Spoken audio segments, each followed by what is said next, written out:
ഇന്ന് നമുക്ക് ഈ am, is, are, was, were, has, have, had, do, did, does ഇവ എപ്പോഴും കൺഫ്യൂഷൻ ഉണ്ടാക്കുന്ന ചിലർക്ക്. ആ കൺഫ്യൂഷൻ കംപ്ലീറ്റ് മാറ്റും. ഇനി അതിനെക്കുറിച്ചൊരു സംശയമേ ഉണ്ടാകും. അതിനു വേണ്ടിയിട്ടാണ് ഈ ക്ലാസ്. ആം, ഈസ്, ആർ ഇതിന്റെ മൂന്നിന്റെ അർത്ഥം ആകുന്നു എന്നാണ്. ഇത് മൂന്ന് സ്ഥലത്താണ് ആകുന്നു എന്ന് പറയാൻ പറ്റുന്നത്. സബ്ജക്റ്റ് ആയിട്ട് ഐ വന്നാൽ ആകുന്നു എന്ന് പറയാൻ അയാം, ഞാനാകുന്നു. അപ്പോഴ് ഐയുടെ കൂടെ ആ മാത്രമേ ഉപയോഗിക്കത്തുള്ളൂ. അയാം, ഞാനാകുന്നു എന്ന് പറയാൻ വേണ്ടിയിട്ടാണ് ആം ഉപയോഗിക്കുന്നത്. ഈസ് ഉപയോഗിക്കുന്നത് എവിടാന്നറിയാവോ? ഏകോചനത്തിലൂടെ. അപ്പൊ ചോദിക്കും ഐ ഏകോചനം അല്ലേ ഞാനെന്ന് പറയുന്നത്. ഈ ഐക്ക് ഫസ്റ്റ് പേഴ്സണ് ഒരു പ്രത്യേകത കൊടുത്തുകൊണ്ട് ഐനെ അവിടെ മാറ്റി നിർത്തിയിട്ടാണ് ഈ ഐക്ക് ആമെന്ന് പറയുന്ന പ്രത്യേകത അങ്ങോട്ട് കൊടുത്തത്. അപ്പൊ ഐയുടെ കൂടെ ആം ചേർത്ത് കഴിഞ്ഞു. അതുകൊണ്ട് ഇനി വേറൊന്നും ചേർക്കത്തില്ല. അതുകൊണ്ട് എന്ത് ചെയ്യും? ആകുന്നു എന്ന് പറയാൻ വേറൊന്നും ചേർക്കത്തില്ലെന്നാണ്. വേറെ ഉപയോഗിക്കും, പക്ഷെ ആകുന്നു എന്ന് പറയാൻ ഐയുടെ കൂടെ ആ മാത്രമേ ഉപയോഗിക്കൂ. പിന്നെ ഐയുടെ കൂടെ ആറ് ഉപയോഗിക്കും. ആറിന്റെ ഐ എന്നൊക്കെ ചോദിക്കും. അത് ക്വസ്റ്റ്യന്റെ ആകില്ല, അത് പിന്നെ പറയാം. ഇപ്പം ആകുന്നു എന്ന് പറയാനുള്ള കാര്യം മാത്രം നോക്കാം. അപ്പൊ ഐയുടെ കൂടെ ആകുമ്പോൾ അതിനെ ഒരിക്കലും മറക്കൂല. അല്ലെങ്കിൽ തന്നെ നമ്മൾ പണ്ടേ പഠിച്ച അയാമേ, ടീച്ചർ അയാമേ, ബോയ് അയാമേ, ഗേൾ അയാമേ, ഇതൊക്കെയാണ് നമ്മൾ ആദ്യമേ പഠിച്ചത്. അപ്പൊ അതുകൊണ്ട് അതവിടെ നിൽക്കട്ടെ. ഐയുടെ കാര്യത്തിലെ കൺഫ്യൂഷൻ തീർന്നു. അയാം. ഇനി ഈസ് ഉപയോഗിക്കുന്നത് ആകുന്നു എന്ന അർത്ഥത്തിൽ ഏകവചനമായിട്ടുള്ള എല്ലാത്തിന്റെ കൂടെ ഒരെണ്ണേ ഉള്ളെങ്കിൽ അത് ആകുന്നു എന്ന് പറയാൻ വേണ്ടിയിട്ട് ഈസാണ് ഉപയോഗിക്കുന്നത്. ഷീ ഈസ് എ ടീച്ചർ, അവളൊരു ടീച്ചർ ആകുന്നു.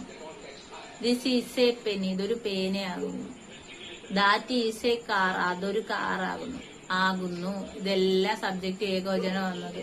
ഇത്, അത്, അവനാകുന്നു എന്ന് പറയാൻ ഹീസ്, അവളാകുന്നു എന്ന് പറയാൻ ഷീസ്, അതാകുന്നു എന്ന് പറയാൻ ഇറ്റ് ഈസ്, ഇതാകുന്നു എന്ന് പറയാൻ ദിസ് ഈസ്, ദാറ്റ് അതാകുന്നു എന്ന് പറയാൻ ദാറ്റ് ഈസ്. മനസ്സിലായോ? പിന്നെ രാജു ആകുന്നു എന്ന് പറയാനോ, രാജു ഏകവചനോ, അപ്പൊ എന്ത് ഉപയോഗിക്കും? ഈസേ ഉപയോഗിക്കും. രാമയാണെങ്കിലും അക്ബർ ആണെങ്കിലും ആരാണെങ്കിലും ഒരാളെ ഉള്ളെങ്കിൽ എന്ത് ചെയ്യും? ഈസ് ആകുന്നു എന്ന് പറയാൻ ഈസ് തന്നെയാണ് ഉപയോഗിക്കുന്നത്. ഇനി അടുത്ത് നോക്കാം. ആമും ഈസും കഴിഞ്ഞ് ഇനി ആറാണുള്ളത്. ആറിന്റെ കൂടെ, ആറെന്ന് പറഞ്ഞാൽ ആകുന്നു എന്നാണ്. ആകുന്നു. അപ്പൊ ഈ ആകുന്നുവിനെ ആറിനെ എവിടെ ചേർക്കുന്നതെന്ന് നോക്കാം. ബഹുവചനത്തിന്റെ കൂടെ. പിന്നെ യുവിന്റെ കൂടെ ഉപയോഗിക്കും. യു എന്ന് പറഞ്ഞാൽ നീന്നും ഉണ്ട്, നിങ്ങളെന്നും ഉണ്ട്. ഏകവചനത്തിൽ നീ എന്ന് പറയുമ്പോ അപ്പൊ ഏകവചനത്തിന്റെ കൂടെ ഈസ് ഉപയോഗിക്കണോന്ന് പറഞ്ഞാൽ അതല്ല. നമ്മൾ ഐക്ക് അവിടെ ഒരു പ്രത്യേകത കൊടുത്തില്ലേ, അതുപോലെ യുവിന് നമ്മളൊരു പ്രത്യേകത കൊടുത്തുകൊണ്ട് യുവിന്റെ കൂടെ എപ്പോഴും ആറേ ഉപയോഗിക്കും. നീ അല്ലെങ്കിൽ നിങ്ങളെന്ന് പറയാറുണ്ട്. അതുകൊണ്ട് എന്ത് ചെയ്യും? നമ്മൾ യുവിന്റെ കൂടെ ആറേ ഉപയോഗിക്കും. അപ്പം ആറ് ഉപയോഗിക്കുന്നത് യുവിന്റെ കൂടെയും നീ അല്ലെങ്കിൽ നിങ്ങളെന്ന് പറയുമ്പോ ആകുന്നു എന്ന് പറയാനും പിന്നെ എന്തിന്റെ കൂടെ? ബഹുവചനമായിട്ടുള്ള എല്ലാത്തിന്റെ കൂടെ ഏത് ഉപയോഗിക്കണം? ആകുന്നു എന്ന് പറയാൻ ആർ ഉപയോഗിക്കും. അവർ ആകുന്നു എന്ന് പറയാൻ ദേ ആർ, അവർ ആകുന്നു. ഇവകളാകുന്നു എന്ന് പറയാൻ ദീസ്, ഇവകൾ.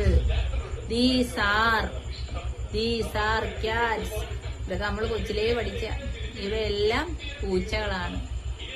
Those are, അവകളെല്ലാം പട്ടികളാണ്. അപ്പൊ ദോസ് ആർ, ദോസ് ബഹുവചനമായോണ്ട് ആർ ഉപയോഗിക്കും. പിന്നെ കുട്ടികളാകുന്നു എന്ന് പറയാൻ ചിൽഡ്രൻ വരുമ്പോ എന്താ പറയും? ആർ. ചൈൽഡ് ആണെങ്കിൽ ചൈൽഡ് ഈസ് എന്നേ പറയും. ഒരു കുട്ടിയേ ഉള്ളൂ. ഒരുപാട് കുട്ടികൾ ഉള്ളതുകൊണ്ടാണ് ആർ പറയുന്നത്. മനസ്സിലായോ? അപ്പം ആറിന്റെ കൂടെ ആർ ഉപയോഗിക്കുന്നത് ബഹുവചനത്തിന്റെ കൂടെ യുവിന്റെ കൂടെ ആകുന്നു എന്ന് പറയാൻ. ഈസ് ഉപയോഗിക്കുന്നത് ഏകവചനത്തിന്റെ കൂടെ.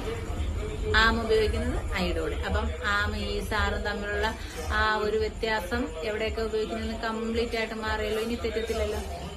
ഇനി അടുത്ത നോക്കാം. വാസും വേറും.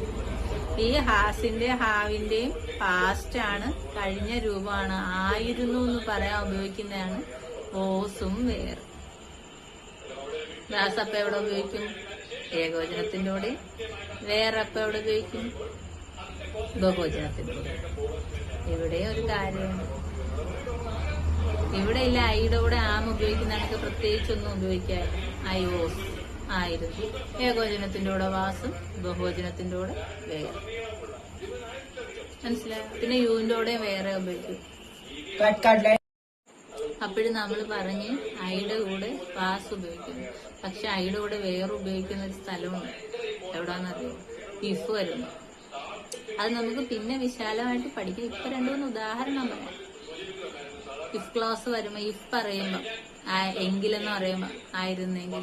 ഇഫ് ഐ വേറെ ബേഡ്, ഞാനൊരു പക്ഷി ആയിരുന്നെങ്കിൽ എനിക്ക് പറക്കാമായിരുന്നു എന്നൊക്കെ പറയുമ്പം ആയിരുന്നെങ്കിൽ. ഇഫ് ഐ വേറെ ബേഡ്, ഞാനൊരു പക്ഷി ആയിരുന്നെങ്കിൽ. ഇഫ് ഐ വേറെ പ്രിൻസസ്, ഞാനൊരു രാജകുമാരി ആയിരുന്നെങ്കിൽ. ഇഫ് ഐ വേറെ മജിഷ്യൻ, ഞാനൊരു മാജിക്കാരനായിരുന്നെങ്കിൽ.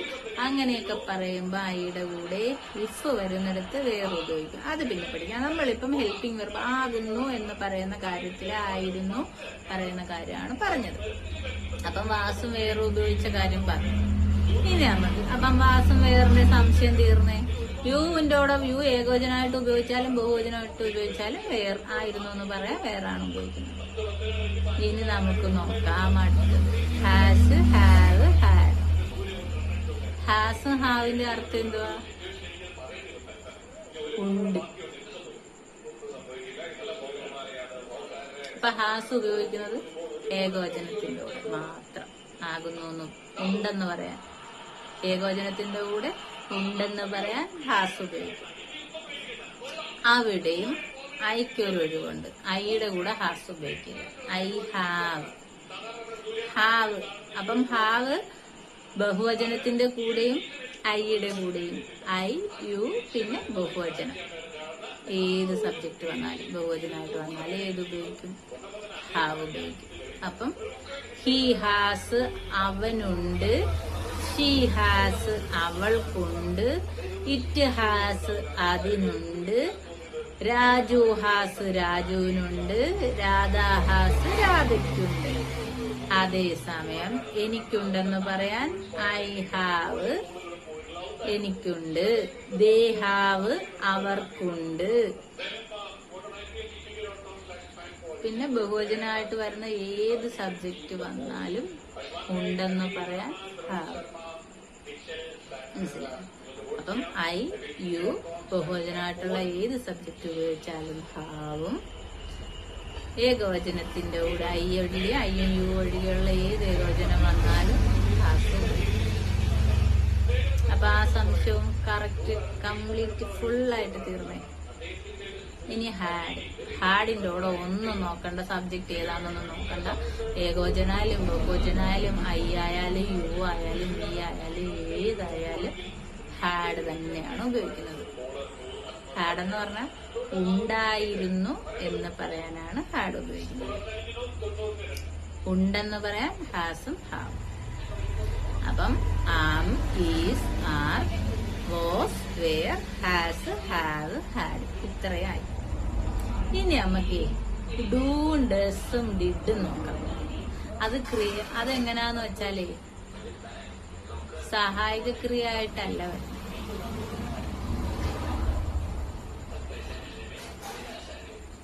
പിന്നെ എന്തുമായിട്ടാ വരുന്നതെന്നായിരിക്കും ചോദിച്ചത്.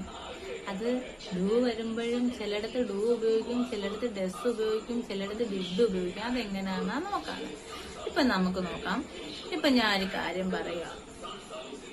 വർക്ക് നമ്മള് V1, V2, V3, V4, V5 വരെ പഠിച്ചു. അതില് നമ്മള് പഠിച്ചായിരുന്നു എസ് ചേർന്ന് വരുന്ന വെർബുകൾ. അതെന്തുവായിരുന്നു? വെർബിന്റെ ഏകവചന രൂപമാണ് എസ് അല്ലെങ്കിൽ ES ചേർന്ന് വരുന്നത്. അപ്പൊ ആ ഡൂവിന്റെ എസ് ചേർന്ന് വരുന്ന രൂപമാണ്, സിംഗുലർ രൂപമാണ് ഡസ്. ഡൂവിന്റെ V2 ആണ് did. Base form do, did, does. ഇത് മൂന്നും വരുന്ന എവിടെയെന്ന് നോക്കാം. ഡു ഏതിന്റെ കൂടെയും വരും.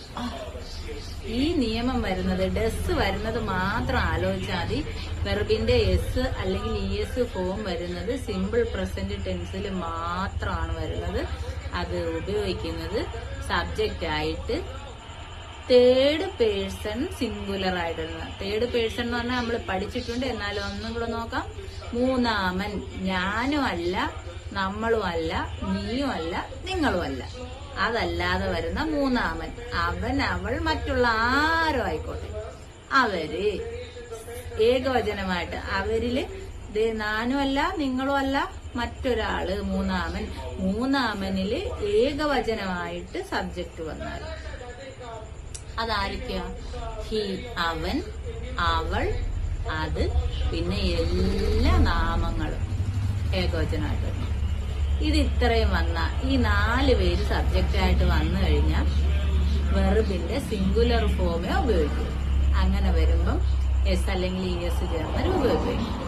അപ്പം he does, she does, it does, Raju does, Radha does, അങ്ങനെ വരും. പിന്നെ ഡിഡ് ആണെങ്കിൽ എല്ലാത്തിന്റെ കൂടെയും വരും. അപ്പം Raju, Radha, it, he, she. ഇതല്ലാത്ത ഏത് വന്നാലും ഡൂവിന്റെ ഫോം V1 അല്ലെങ്കിൽ do. He do, he do എന്ന് വരൂല. He does, she does, it does. I do, you do, they do. മനസ്സിലായോ? ഇങ്ങനെ വരും. ഇതാണ് അതിന്റെ കാര്യം. അപ്പം ചോദ്യം ഉണ്ടാക്കുമ്പം ഡൂവും ഡസും ഡിഡും ചേർക്കുന്നത് കൂടെ ഇതിൽ മനസ്സിലാക്കണം. ഇവയും എന്താണ് സഹായക ക്രിയയായിട്ടും ഉപയോഗിക്കും, മെയിൻ വെർബായിട്ടും ഉപയോഗിക്കും. അപ്പോഴ് ഇനി വെർബിനെ സ്പ്ലിറ്റ് ചെയ്യുന്ന കാര്യം, ഈ വെർബിന്റെ V1-നകത്തുള്ളത് ഇപ്പൊ റൈറ്റിനെ നമ്മൾ സ്പ്ലിറ്റ് ചെയ്ത് അതിനകത്തുണ്ട് ഡു പ്ലസ് റൈറ്റ് തന്നെയാണ് റൈറ്റ്. ഡിഡ് പ്ലസ് റോട്ടാണ്, ഡിഡ് പ്ലസ് റൈറ്റ് ആണ് റോട്ട്. ഡസ് പ്ലസ് റൈറ്റ് ആണ് റൈറ്റ്സ്. ഇത് പിന്നെ നമ്മൾ സാധാരണ V1 V2 ED ചേർത്ത് പറയുന്നതിലാണെങ്കിൽ പെട്ടെന്ന് മനസ്സിലാവും. Jump, jumped, jumps. ഇത് നോക്കാം. ജമ്പിലാണെങ്കിൽ ഡു ഉണ്ട്, ജംപ്ഡിലാണെങ്കിൽ ഡിഡ് ഉണ്ട്, ജംപ്സ് ആണെങ്കിൽ ഡസ് ഉണ്ട്. അത് ഒരുപോലെ അല്ലെങ്കിൽ ഡി അല്ലെങ്കിൽ ED ചേർത്ത് വെർബിന്റെ രണ്ടാമത്തെ രൂപമൊക്കെ ഉണ്ടാക്കുന്ന കാര്യങ്ങളിൽ അങ്ങനെയുള്ള വെർബുകളിലാണെങ്കിൽ ഇത് പെട്ടെന്ന് മനസ്സിലാവത്തില്ല. പക്ഷെ നമ്മളത് മനസ്സിലാക്കി വെച്ച് പഠിക്കണം. വെർബിന്റെ സെക്കൻഡ് ഫോമിൽ എപ്പോഴും ഡിഡ് ആണെന്നും SORES വരുന്നിടത്ത് ഡസ് ആണെന്നും അങ്ങ് മനസ്സിലാക്കിയാൽ മതി. അപ്പം ഡൂവും ഡസും ഡിഡും തമ്മിലുള്ള വ്യത്യാസവും മനസ്സിലായോ? ഇനി ഇത് തെറ്റുമോ? ഓക്കെ.